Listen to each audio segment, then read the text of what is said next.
Hey, what's up, everybody? Jason Stapleton here, and I wanted to talk to you for a minute about email and the importance of taking the time to develop a strong email list and how you do it, the right and the wrong way. And I'll start off with the wrong way, which is a conversation that I ran across in one of the private groups that I'm a member of. This one is for people who are coaches or consultants and or want to be a coach or a consultant, and they're trying to learn how to do it. If anything, the group has taught me just how dangerous it is to hire a coach or a consultant who has not demonstrated in advance their ability to fix your problem or pain. But beyond that, that's not really what I want to talk about. Beyond that, young kid comes in, and I can tell he's young just by his picture, and he says, "Hey, super excited, just bought a 1.2 million emails, and I'm trying to figure out, of people in my niche, and I'm trying to figure out the best way I go about contacting them." And well, that's not, I mean, first of all, he got the list, and that happens. People sell lists all the time. The response from the people in the group was a little shocking. They started giving him suggestions like to set up a private domain to send the emails from that was not associated with his email. There's another guy said break it up into smaller chunks and upload it into a company like MailChimp or one of the other ones, iContact or something like that, and send them that way. And I've been doing this for about 10 years, 12, 11 years now. And so I was around back at the beginning when, hey, you could buy up a chunk of email lists or a chunk of emails, just like scatter fire, shoot them some emails. A bunch of them would unsubscribe and complain, and then you'd have a few fall out the bottom.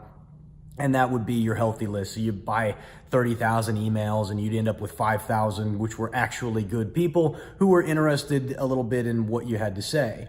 Nowadays, that's not even possible to do. Nowadays, as soon as you try and upload that list to someplace like MailChimp, MailChimp's going to say to you, where'd these guys come from? And, what was the page that they subscribed to before you signed up for this? And if you manage to lie to them and you manage to get your stuff uploaded into their system, the second you send an email, you're finished.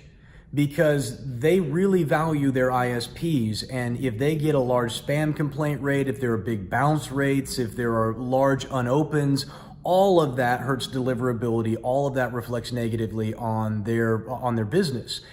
And so here's the problem, is that everybody in business wants to find the shortcut. They all want to circumvent the work to get to the money. And while I understand and think it's a valuable exercise to try and find the most efficient way to get to point A to point B, at some point you got to sit down and you got to just work. You got to just grind it out. And so what I'm telling you all is don't do what this guy did.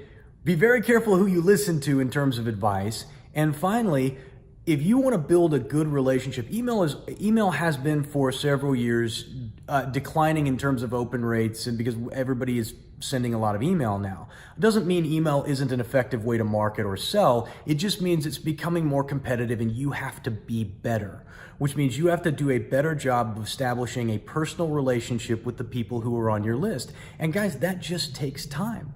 It takes time to get people to go through the process of gaining trust and likability, of building authority and celebrity, so that when you actually reach out to people and you send them email, they respond.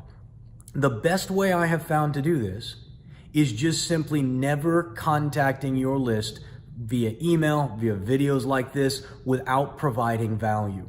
You see, I'm not asking for anything out of this video. I just saw a problem that I know a lot of you, especially if you're new to digital marketing or you're new to information business or consulting online, that you are probably going to struggle with, and it's something that's going to come up.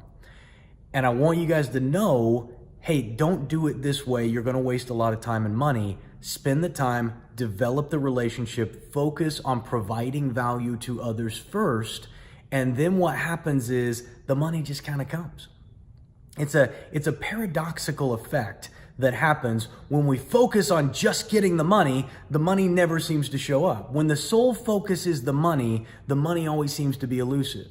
When we stop focusing about the money, when we start putting the focus on the end user, on the client, and start figuring out how do I provide maximum value to this person, it's amazing what comes back to us in return. Then all of a sudden the money comes in and you're trying to figure out, man, what changed? Well, your perspective changed, your focus changed. So stop trying to shortcut the process of building a personal relationship, on building a personal brand that people want to hear from, by going out and trying to find a cheap and easy solution, because in the end, it all comes apart. Anyway, hope that was valuable. JasonStapleton.com. Go check it out. Talk to you later.